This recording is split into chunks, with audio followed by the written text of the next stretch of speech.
Pessoal, vamos falar sobre o grande tombo nas bolsas americanas ontem, né? Foi divulgada a inflação americana ontem, o pessoal não gostou, daí caiu tudo, caiu ação, caiu Bitcoin, caiu tudo. Vamos ver qual é o problema que está acontecendo lá nos Estados Unidos e como que o Brasil está melhor do que os Estados Unidos, está com resultados muito melhores até do que os Estados Unidos e Europa. Vamos entender por quê. Essa notícia foi sugerida por John Vitsetti, Gagil e várias outras pessoas. Obrigado aí ao pessoal que sugeriu a notícia. Obrigado a você que está assistindo o nosso vídeo. Se você gosta do nosso conteúdo, por favor, deixe o seu like e se inscreva aqui no canal, né?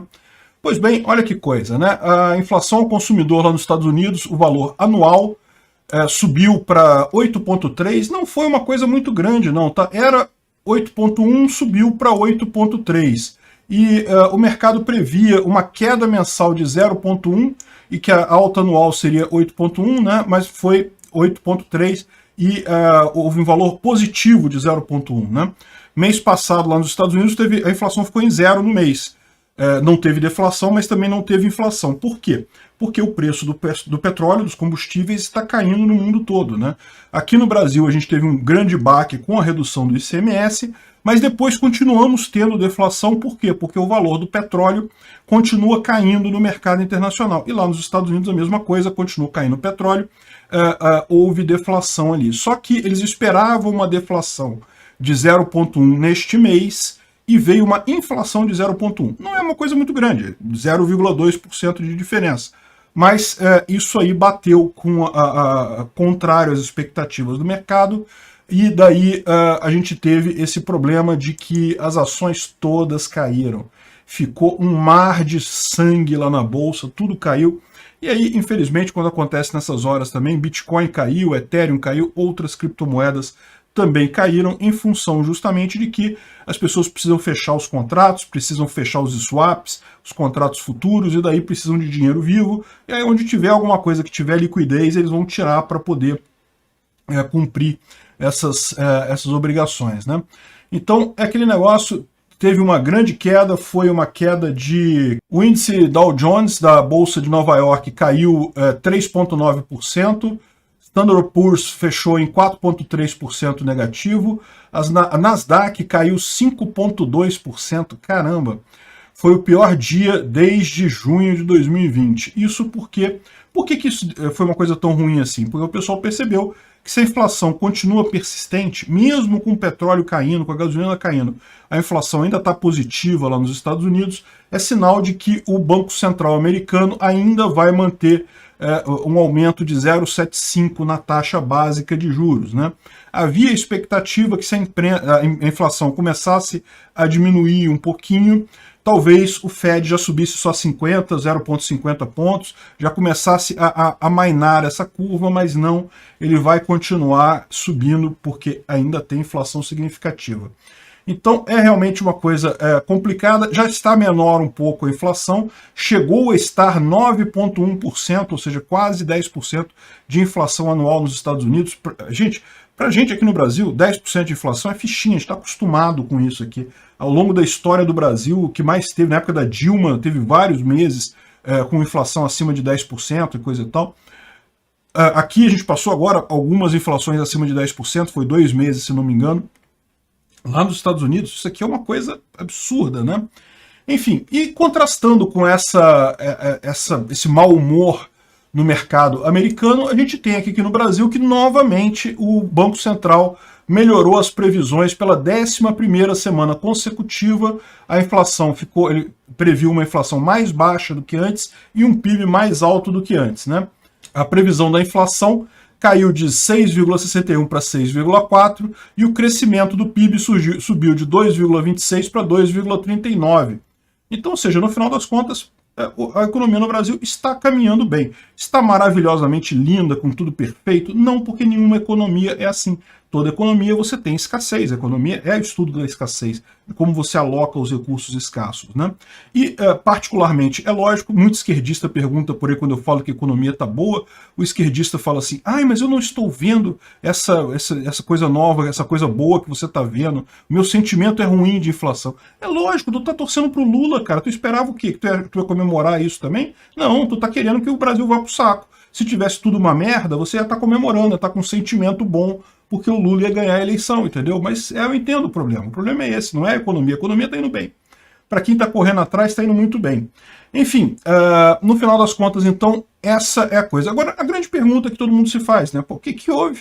O que o mago Paulo Guedes fez para que lá nos Estados Unidos está essa tragédia toda e aqui no Brasil a gente está melhor do que eles? Como é que pode? Esse ano está arriscado a gente terminar com mais crescimento que a Europa, mais crescimento que os Estados Unidos, mais crescimento que a China e inflação mais baixa que os Estados Unidos, inflação mais baixa que a Europa. Olha que coisa, parece milagre, né? O que Paulão Guedes fez nisso daí?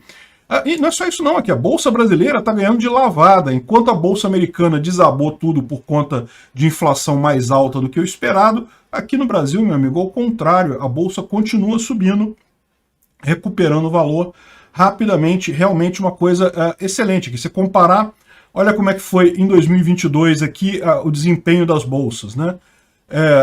Até o dia 6 de setembro, lógico, né? Então aqui tudo negativo, todo mundo negativo, SP500, Dow Jones, Bolsa Europeia, a Bolsa Japonesa, todo mundo abaixo de zero, menos 18, menos 14, menos 18, 4,71. É um bom crescimento, 5%, estamos aqui já 2/3 do ano, encaminhando para o final do ano, mas 5% é um bom ganho ao longo de 2022, mas principalmente quando você compara com as alternativas, dá para ver o quão positivo está a Bolsa brasileira, né?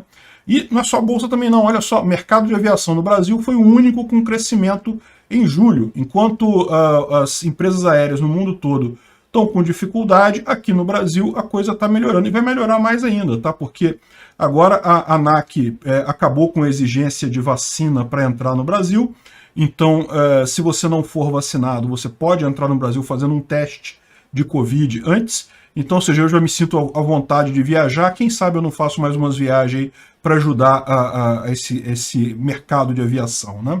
Estou pensando mesmo em fazer uma viagem no final desse ano. Esse ano está muito desgastante. Vamos ver se no final do ano eu consigo fazer uma viagenzinha aí. O setor de serviços também cresceu 1,1% em julho, acima do esperado pelo mercado. Então, olha que coisa positiva, né? O setor de serviços, você sabe, é o setor que mais emprega no Brasil, aliás, no mundo todo, é o setor onde há mão de obra intensiva. Hoje em dia, a agricultura tem poucos empregados, indústria tem cada dia menos empregados também, tudo feito por robô, tudo automatizado. É o setor de serviços que acaba empregando a maior parte das pessoas, então é uma notícia excelente isso daí, de mais um crescimento do serviço, né?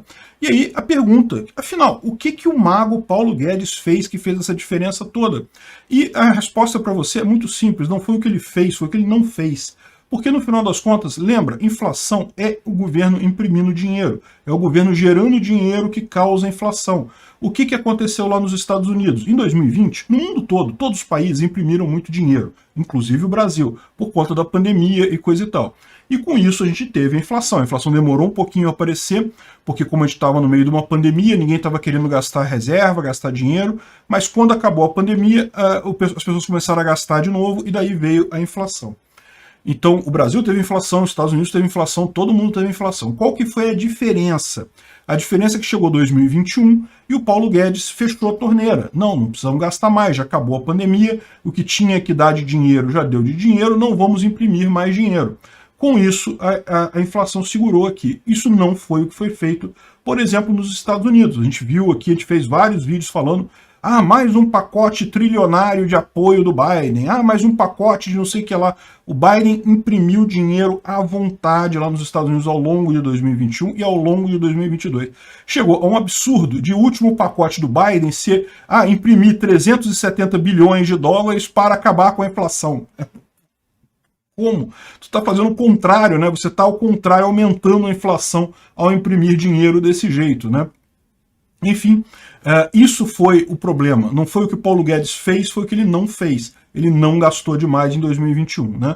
Mesmo em 2022, muita gente criticou por conta do pacote do Auxílio Brasil a R$600 e não sei o que lá. Só que nesse ano a gente vai fechar no azul, ou seja, o governo não precisou imprimir dinheiro. O dinheiro que ele arrecadou foi suficiente para bancar todas essas coisas, o que é uma ótima notícia. Então significa que, em princípio, não deve haver pressão inflacionária. É lógico, o ano não acabou ainda, vamos ver como é que vai fechar essa conta lá no dia 31 de dezembro, mas eu sinceramente estou esperançoso. E para mostrar o absurdo que é esse negócio, olha só o Canadá, né? O Canadá está com o mesmo problema americano, está com a inflação muito alta. É verdade, a mais alta foi no mês passado, que chegou a 8,1 aqui, a inflação no Canadá caiu um pouquinho para 7,6. Então a inflação já caiu um pouquinho, mas caiu só um pouquinho, né? E aí o que vai o Trudeau fazer, o filhote Fidel Castro? Ele vai criar um pacote de 4,5 bilhões de dólares canadenses para pacotes de alívio da inflação. Meu Deus do céu, é muito engraçado. Olha só, pelo menos foi um pacote mais modesto, né? 4,5 bilhões é muito menos do que os 370 bilhões que o Biden fez lá de dólares americanos. Se não me engano, o dólar americano vale um pouquinho mais que o dólar canadense, mas nem é tanta diferença assim. Ou o contrário, não sei. Mas enfim, o pacote dele é menor, mas não deixa de ser engraçado, né? O pessoal imprimindo dinheiro para tentar resolver o caso da inflação. É realmente uma piada isso. Este é o problema desse pessoal esquerdista.